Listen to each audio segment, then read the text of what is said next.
The cold Hello wind there, young moved lady. slowly across the quiet street. Everything is going The to big be house all at the right corner looked warm from the outside. Yellow lights were on. Smoke came out of the chimney. From far away, it looked like a safe home. But inside, it was not safe at all. A small black girl stood near the front door. Her name was Maya. She was only 11 years old. Her hands were shaking, not only because of the cold, but because of fear. Her stepmother, Mrs. Carter, stood in front of her. Her face was hard. Her eyes were full of anger. She held a small old bag in her hand. "You think you can live here for free?"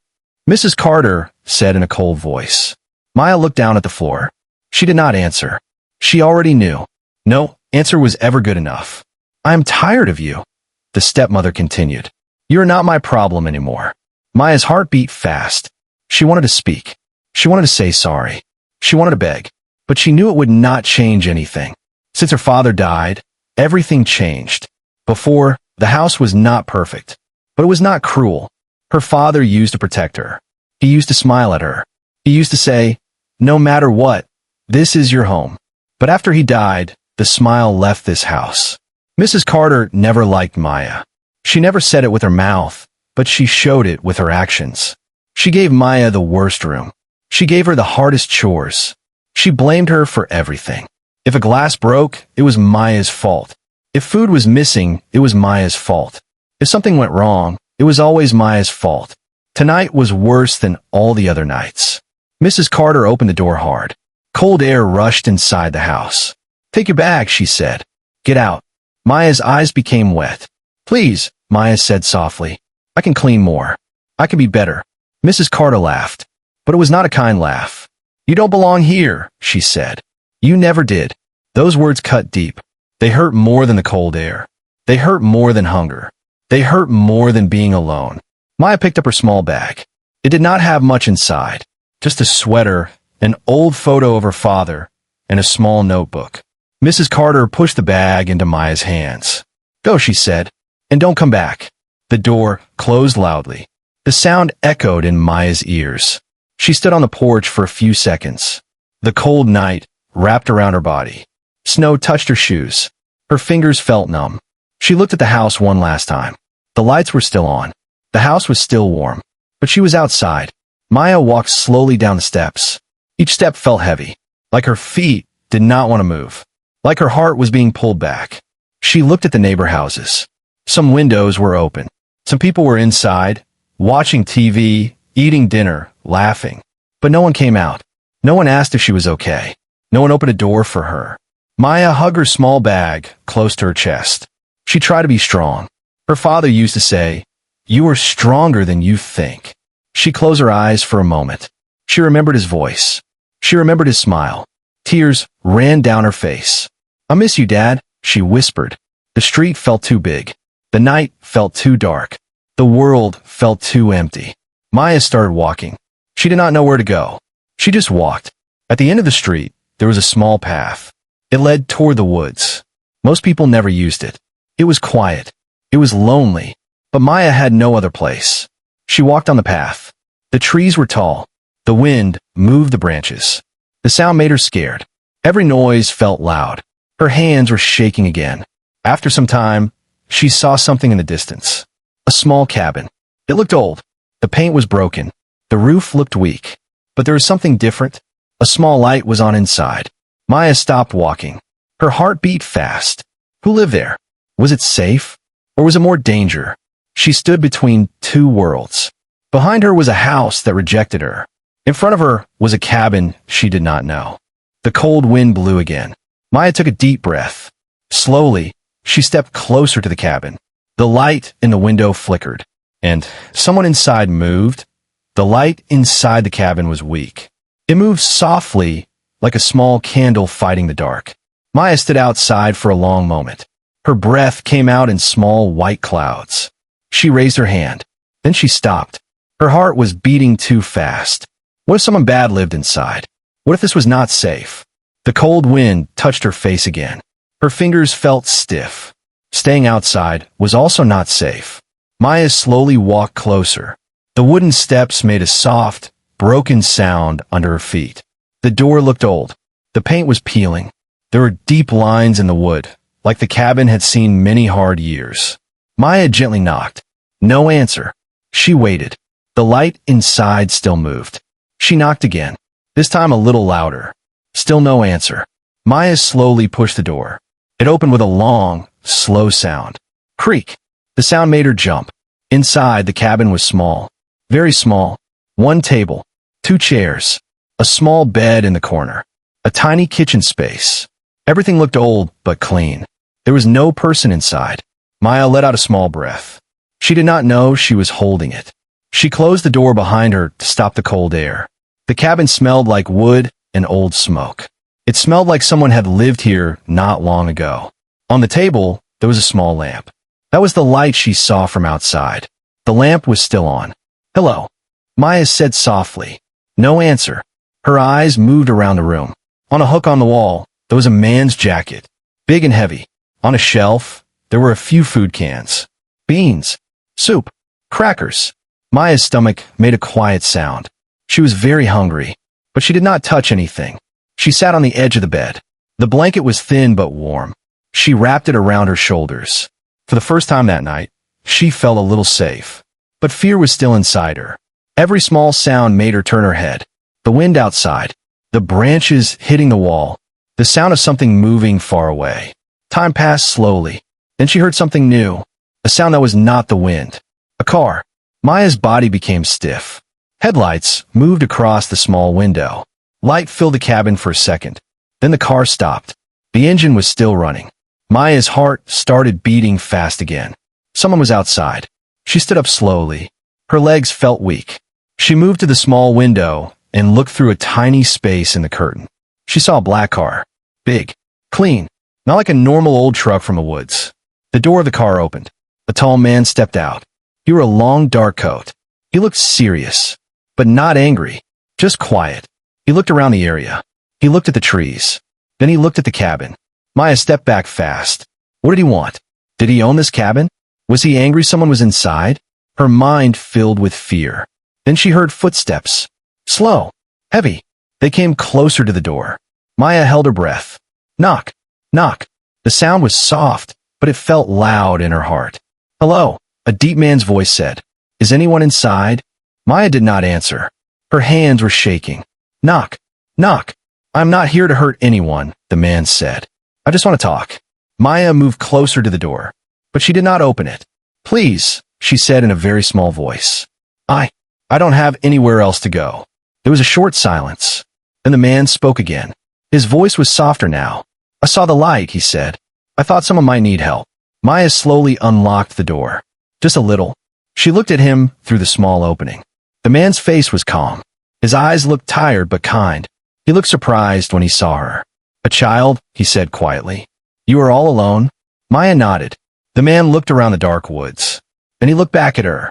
You can stay inside, he said. It is too cold for a child to be out here. Maya did not fully trust him, but she trusted the cold even less. She opened the door. The man stepped inside. Warm air from his coat filled the small room. My name is Mr. Reed, he said. This is my cabin, but you look like you need it more than me tonight. Maya did not know why, but his words made her eyes fill with tears. For the first time that night, someone did not push her away. Someone invited her to stay. But Maya did not know one thing. This meeting was not an accident. This night would change her life forever. The cabin felt smaller with 2 people inside. The old walls made soft sounds as the wind moved around them. Mr. Reed took off his heavy coat and placed it on the back of a chair. You are freezing, he said. He gently placed the coat around Maya's shoulders. It was big. It smelled like clean fabric and would smoke. It felt warm. Very warm. Maya had not felt that kind of warmth in a long time. Thank you, she said softly. Mr. Reed looked at her small bag on the floor. Is that all you have? He asked. Maya nodded. He did not ask more, but his eyes showed concern. He walked to the small kitchen area and opened a cabinet. He took out a can of soup and a small pot. Let's get you something hot, he said. The sound of the soup heating filled the cabin. The smell made Maya's stomach hurt with hunger. Mr. Reed placed a bowl in front of her. Eat slowly, he said. You are safe here for now. Safe. That word felt strange to Maya. She held the spoon with both hands. Her hands were still shaking. but she started eating. With every warm bite, her body felt a little stronger. Mr. Reed sat across from her. He did not rush her. He just watched quietly. After some time, he spoke. "How did you end up here?" he asked gently. Maya looked down. "My stepmom told me to leave," she said. "She said I don't belong." Mr. Reed's face became tight. His jaw moved slightly. "She sent you out alone?" he asked. Maya nodded again. "My dad died last year," Maya said. After that, everything changed. Mr. Reed leaned back in his chair. His eyes looked far away for a moment. "I am sorry," he said. "Losing a parent changes everything." Maya took out the small photo from her bag. It was old and bent. She placed it on the table. "That is my dad," she said. Mr. Reed picked up the photo. The moment his eyes touched the picture, something inside him changed. His hand stopped moving. His face lost color. He stared at the photo longer than normal. "You look like him," Mr. Reed said slowly. Maya looked up. "You knew him?" she asked. Mr. Reed did not answer right away. He stood up and walked to the small window. He looked outside into the dark woods. "Yes," he said quietly. "I knew him." Maya's heart started beating faster. "How?" she asked. Mr. Reed turned back to her. "Your father once saved my life," he said. Maya did not understand. "What do you mean?" she asked. Mr. Reed sat down slowly. "Many years ago, I was in a bad accident," he said. "My car crashed on a mountain road. No phone. No help." He paused. "I was trapped in the cold. I thought I would die there." Maya listened closely. "Your father was driving by," Mr. Reed continued. "He saw my car. He stopped. He pulled me out. He stayed with me for hours until help came." Maya's eyes filled with tears. "That sounds like him," she said. Mr. Reed nodded. "He could have kept driving," he said. "But he didn't." He said, "I couldn't leave a man to die." Mr. Reed looked down at his hands. "I never forgot that," he said. "That day changed my life." Maya swallowed. "My dad used to help people," she said, "even when we had little." Mr. Reed looked at her with new eyes. "There's more," he said. Maya leaned forward. "After that accident, I became very successful," Mr. Reed said. "I built a business. I made a lot of money." Maya's eyes grew wide. "You are rich?" she asked. Mr. Reed gave a small, tired smile. "Yes," he said. "Very rich." Maya did not know what to say. Then Mr. Reed said something that shocked her. "Your father once told me about you," he said. Maya froze. "He did?" she asked. "Yes," Mr. Reed said. "He showed me your picture. He said, 'If anything ever happens to me, please remember my daughter.'" Maya felt her chest tighten. "He asked you to help me?" she whispered. Mr. Reed nodded slowly. "I promised him," he said, "but I never knew where to find you." Silence filled the cabin. The wind hit the walls again. Maya's life felt like it was spinning. This was too much. Too fast. Mr. Reed reached into his pocket and took out his phone. "I looked up your last name earlier," he said, "when you told me at the door." Maya's eyes grew wide. "I found records," he said, "about your father, about your stepmother." His voice became serious. "There are things about her that you don't know." Maya felt fear and hope at the same time. "What things?" she asked. Mr. Reed looked at her. "Things that could change everything," he said. The small cabin was very quiet. Maya could hear her own breathing. Mr. Reed still held his phone in his hand. The screen light touched his face. "There are things you don't know," he had said. Those words stayed in the air. Maya's hands felt cold again. Not from the weather. From fear. "What things?" Maya asked softly. Mr. Reed looked at her for a long moment. He was thinking, choosing his words. "Your father was more than just a good man," Mr. Reed said slowly. "He was a brave man." Maya did not understand. "He was my dad," she said. "He worked hard. He fixed cars. He came home tired." Mr. Reed nodded. "Yes," he said. "That is what most people saw. But there was more." Mr. Reed put his phone on the table and sat closer to her. "After he saved my life, we stayed in touch," Mr. Reed said. "We became friends." Maya listened closely. "Your father once helped me with something dangerous," Mr. Reed continued. "He helped me stop a group of people who were stealing money from my company." Maya's eyes widened. "My dad did that?" she asked.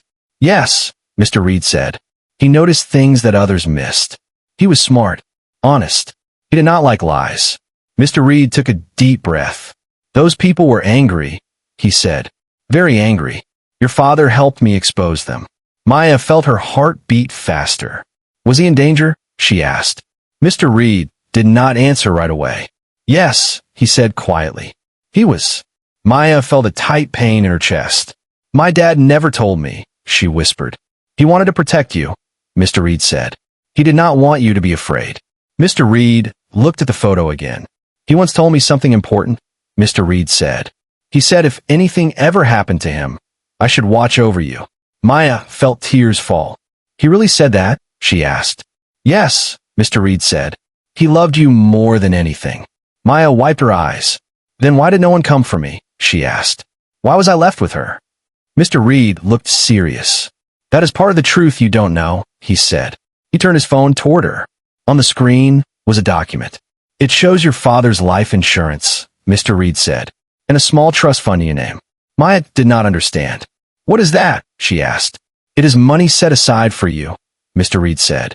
For your future, for school, for safety. Maya's mouth opened in shock. My dad left me money? She asked. Yes, Mr. Reed said. Not a lot, but enough to help you. Maya's hand started shaking. Then why am I poor? She asked. Why did my stepmom say we had nothing? Mr. Reed's face became dark. Because she did not tell you the truth, he said. Maya felt anger rise in her chest. You mean she took it? Maya asked. Mr. Reed nodded slowly. It looks like she became the temporary controller of that money, he said. She was supposed to use it only for you. Maya felt sick. But the records show something else, Mr. Reed said. The money is almost gone. Maya felt like the room was spinning. She used my money? Maya whispered. Yes, Mr. Reed said. For herself. Tears rolled down Maya's face. All this time, she told me I was a burden, Maya said. But she was using my dad's money. Mr. Reed's voice became firm. That is not all, he said. Maya looked up. There is also a letter, Mr. Reed said. Your father wrote it before he died. Mr. Reed opened another file on his phone. He named me as a backup guardian, Mr. Reed said. If something went wrong. Maya's eyes filled with shock. He trusted you with me? She asked. Yes, Mr. Reed said. But the court never contacted me. Someone blocked that process. Maya felt fear. My stepmom? She asked. Mr. Reed nodded. It looks that way, he said. Silence filled the cabin again. Maya felt many things at once. Sad, angry, confused, hopeful. So what happens now? Maya asked. Mr. Reed looked at her with strong, kind eyes. Now, he said, I make sure your father's promise is honored. Maya felt something she had not felt in a long time. Hope. But Mr. Reed was not done. There is something else, he said. Maya's heart dropped again. What? She asked. Mr. Reed looked at his phone. Your stepmother has already reported you missing, he said. Maya froze. She told the police you were taken, Mr. Reed said. Not kicked out. Maya felt fear rush through her. She lied, Maya said.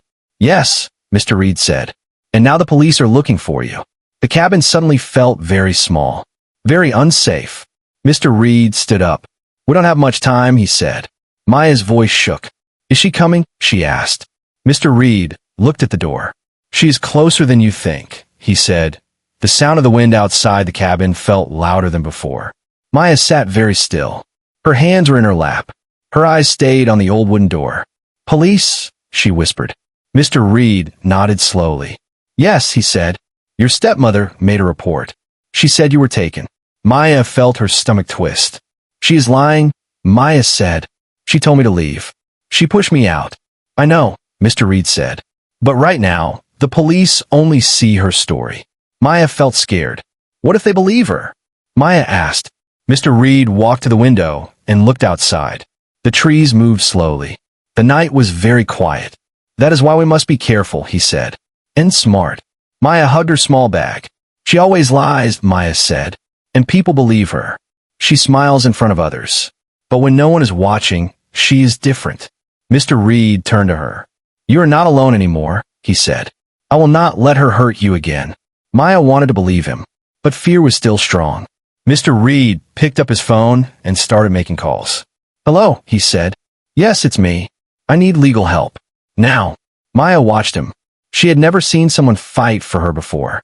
Mr. Reed listened. Then he nodded. Good, he said. Send me everything.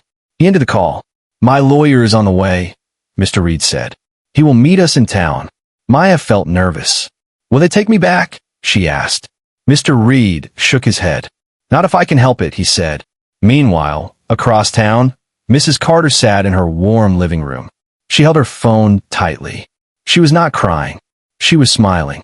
This is perfect, she said to herself. She had told the police that Maya was taken by a stranger. She acted scared. She acted like a loving stepmother. But inside, she felt something else. Anger. Greed. Fear. She knows too much, Mrs. Carter said quietly. She walked to a small drawer and opened it. Inside were papers. Bank papers. Trust papers. Insurance papers. She looked at Maya's name. That girl should have never been born, Mrs. Carter whispered. She grabbed her coat. I have to find her before someone else does, she said. Back at the cabin, headlights appeared in the distance. Maya saw them through the window. Her heart jumped. They're here, she asked. Mr. Reed looked. Not yet, he said. That is just a car on the road. But Maya could not relax. Every sound felt like danger. Then Mr. Reed's phone rang again. He answered. Yes, he said. His face changed. I understand, he said. Thank you. He ended the call. Maya looked at him. What is it? She asked. Mr. Reed took a deep breath. My lawyer found something, he said. Maya leaned forward. What? She asked. Your stepmother is in trouble, Mr. Reed said. Big trouble. Maya did not understand. She used your trust money, Mr. Reed said. That is a crime. Maya's eyes grew wide. She stole from me? Maya asked. Yes, Mr. Reed said. And there is more. He looked serious. She also took money from your father's work partner, he said. She forged his name. Maya felt shocked. She did all that? Maya asked. Yes, Mr. Reed said. She thought no one would ever check. Maya felt something new. Not just fear. Power. She will be punished? Maya asked. Mr. Reed nodded. Yes, he said. But only if we act fast. Just then, a sound came from outside. A car door slammed. Maya jumped. They're here, Maya said. Mr. Reed moved to the door quietly and looked through a small crack. He saw a familiar car. Not a police car. Mrs. Carter's car. Mr. Reed's face became serious. She found us, he said. Maya felt her heart drop. She is here. Maya whispered. Yes, Mr. Reed said. She followed some trail. Maya felt scared. I don't want to go back, Maya said. Please. Mr. Reed turned to her and knelt down. You will not, he said firmly. Not tonight. Not ever. Footsteps moved outside. The cabin door handle moved. Mrs. Carter's voice came through the door. Maya, she said in a fake sweet voice. Baby, come out. I'm worried about you. Maya felt sick. That was not her real voice. Mr. Reed stood in front of Maya. You are not taking her, he said loudly. There was a pause. Then Mrs. Carter's voice changed. Who do you think you are? She said. That is my child. Mr. Reed opened the door just a little. She is not safe with you, he said. The police will hear about your crimes.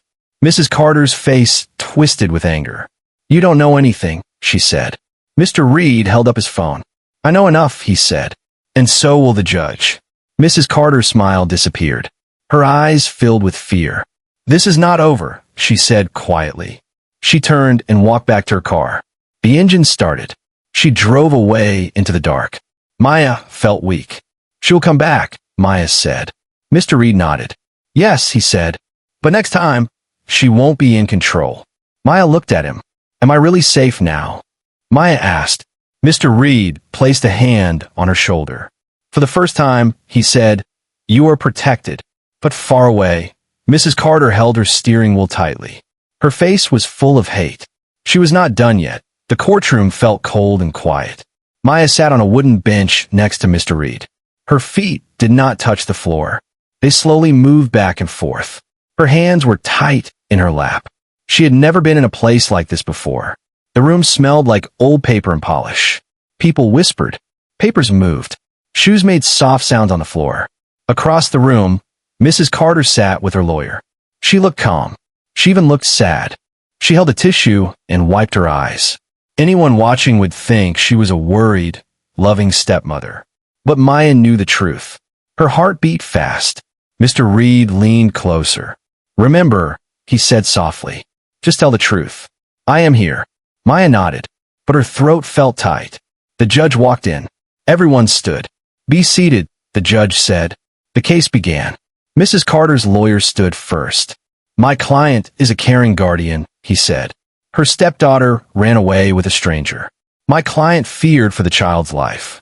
Maya felt angry. That was a lie. Mrs. Carter lowered her head and pretended to cry. Maya's hand shook. Then Mr. Reed's lawyer stood. "Your Honor," he said, "this child was not taken. She was thrown out." The room became quiet. Maya felt people looking at her. "Thrown out?" the judge asked. "Yes," the lawyer said. "We have proof." He handed papers to the judge.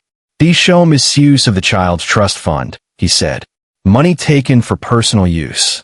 Mrs. Carter's face became tight for a second, but she quickly fixed it. "That money was for family needs," her lawyer said. Mr. Reed's lawyer shook his head. "No," he said. "It was for the child only." The judge looked serious. "Call the first witness," the judge said. A neighbor was called. An older woman walked to the front. She looked nervous. "Do you know this child?" the lawyer asked. "Yes," the woman said. "I live next door." "Did you ever see how she was treated?" the lawyer asked. The woman looked down. "Yes," she said quietly. "She was yelled at. A lot." Maya's heart beat faster. "She was sent outside in the cold more than once," the woman continued. "I heard the stepmother tell her to leave." Maya felt tears in her eyes. Mrs. Carter looked angry. "That is not true," her lawyer said. The judge raised a hand. "Let the witness speak," the judge said. Another neighbor was called. Then another. One by one, people spoke. They talked about shouting. They talked about mean words. They talked about how Maya was treated differently. Mrs. Carter's story began to crack. Then came the hardest part. "Maya," the judge said, "please come forward." Maya stood. Her legs felt weak. Mr. Reed gave her a small nod. She walked to the front. The room felt very big. "Do you understand you must tell the truth?" the judge asked. "Yes," Maya said. Her voice was small but clear. "Tell us what happened," the judge said. Maya took a deep breath. "She told me to leave," Maya said. "She gave me my bag." She closed the door. The room was silent. "I asked to stay," Maya said. "I said I would be better." She said I don't belong. Mrs. Carter shook her head. "She is lying," Mrs. Carter said loudly. The judge looked at her. "You will speak when asked," the judge said. Maya continued. "She used my money," Maya said. "She told me we were poor, but she bought new things for herself." Tears rolled down Maya's face. "I was scared," Maya said. "I thought I had no one." The judge's face softened. "Thank you, Maya," the judge said gently. Mrs. Carter stood up suddenly. "This is unfair," she said. "That man filled her head with lies." The judge looked serious. "Sit down," the judge said firmly. Then Mr. Reed's lawyer stood again. "Your Honor," he said, "we also have bank records." He showed large papers. "These show personal spending from the child's trust fund," he said. "Clothes, trips, jewelry." Mrs. Carter's face lost color. Her lawyer whispered to her. Then something shocking happened. A police officer walked into the courtroom. He walked to the judge and whispered something. The judge's eyes widened slightly. "Mrs. Carter," the judge said, "please stand." Mrs. Carter stood. "New evidence has been found," the judge said. "Forgery and fraud." Mrs. Carter's mouth opened. "That is not true," she said. The officer stepped forward. "Ma'am," he said, "you are under investigation." The room filled with gasps. Maya felt her heart pound. Mrs. Carter looked around. Her face showed fear for the first time. "This is a mistake," she said. The judge looked at Maya. "Until this case is finished," the judge said, "this child will not return to that home." Maya felt a wave of relief. The judge turned to Mr. Reed. "Mr. Reed," the judge said, "you will have temporary guardianship." Maya looked at Mr. Reed. Her eyes filled with tears. He gently squeezed her hand. Mrs. Carter was led out by the officer. She did not look back. Maya watched her go. The woman who hurt her for so long was finally losing control. But the case was not over.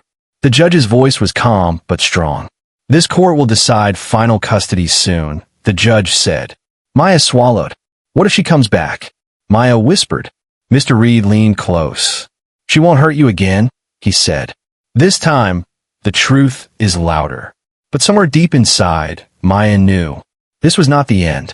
This was just the beginning. The morning sun came through the big windows of Mr. Reed's house. Maya stood still in the hallway.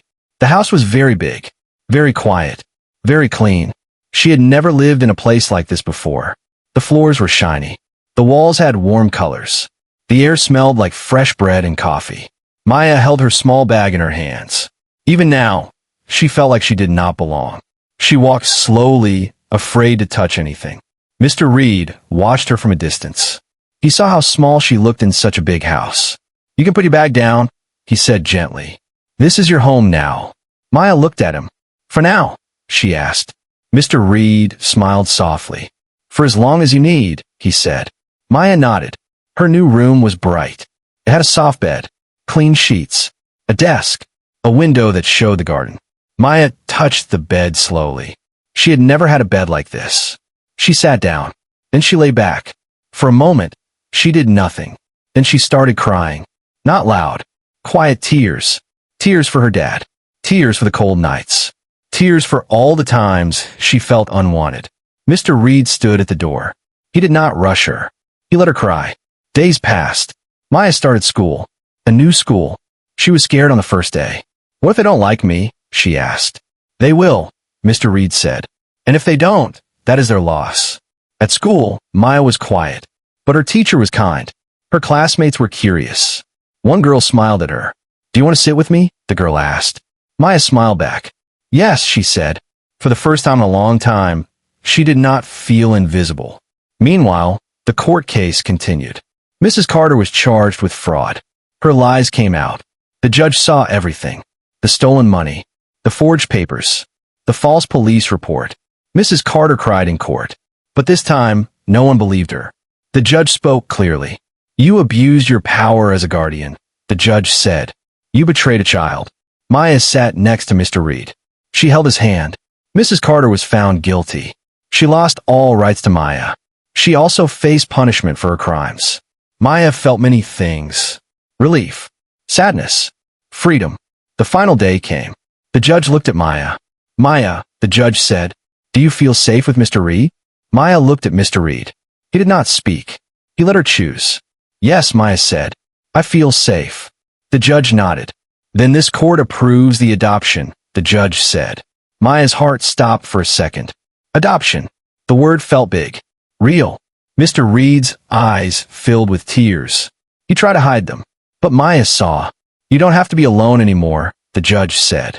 Maya smiled. After the court, they went outside. The sun was bright. People walked by. Life moved on.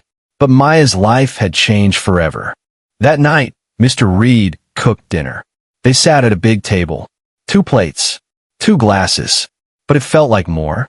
It felt like family. Mr. Reed looked at Maya. I don't want to replace your father, he said. No one can. Maya nodded. I know, she said.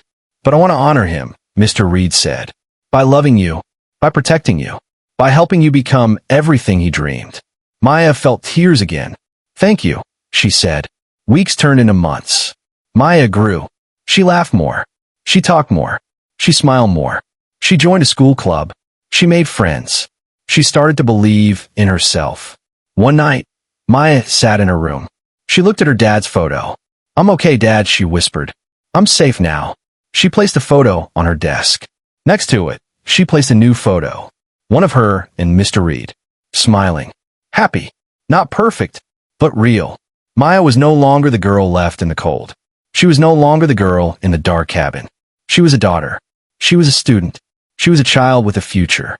And one day, Maya promised herself something. When she grew up, she would help other kids. Kids who felt unwanted. Kids who felt invisible. Kids who needed someone to stand for them. Because she knew one truth now. A single act of kindness can change a whole life. And sometimes, a stranger can become family.